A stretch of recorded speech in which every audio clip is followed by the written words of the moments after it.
Alright, so in this video we're going to run through how to set the takeoff distance on the machine. Just, you've gotten it all out of the box, you've gotten it fully connected. I do have a video on that I've shown earlier on getting the whole unit connected with the keypad and the smart box and making sure everything is tied together. So for this video, I've put it up on the benchtop just because it's kind of easier for me to set up and show you the effect of the takeoff distance and how to set it up properly. So first things first, I set myself up a little name tag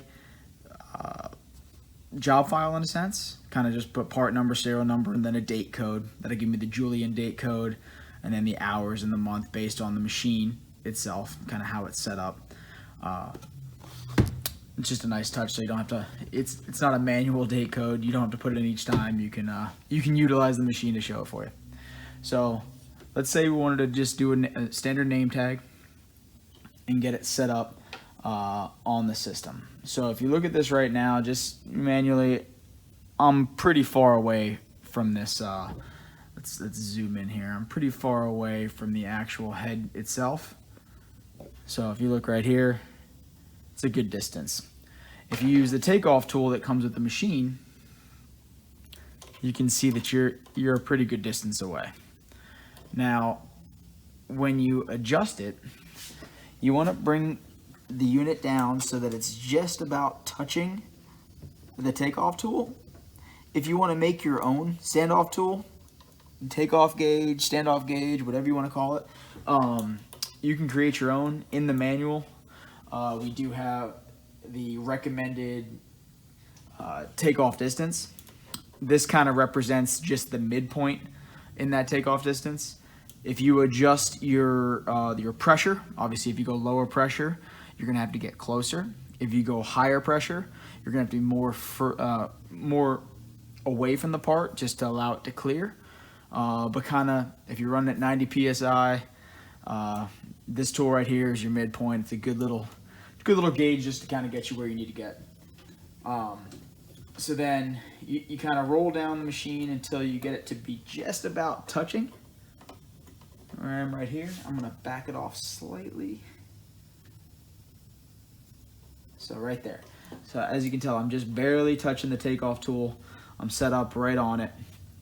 And that's how you set the standoff distance. Now, one nice touch about this system is if you hit the T button right here, it'll run the system without the air.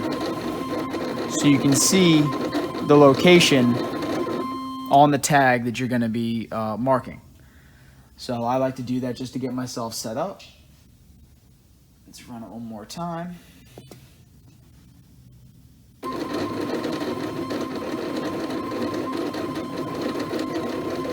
right, I got everything fitting within the tag plate. So now we're going to go ahead and run it.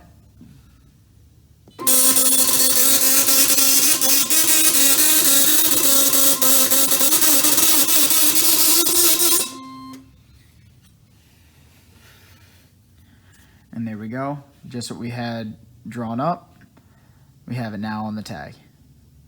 Nice good sound. It sounded clean. It didn't have any sticking to it. If you have the sticking noise, you might be too close.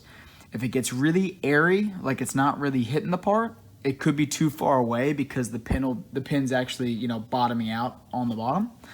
So you want to make sure you're within that takeoff range, so you get the right impact with your part and get the best, deep, clean mark with the dot peen. All right.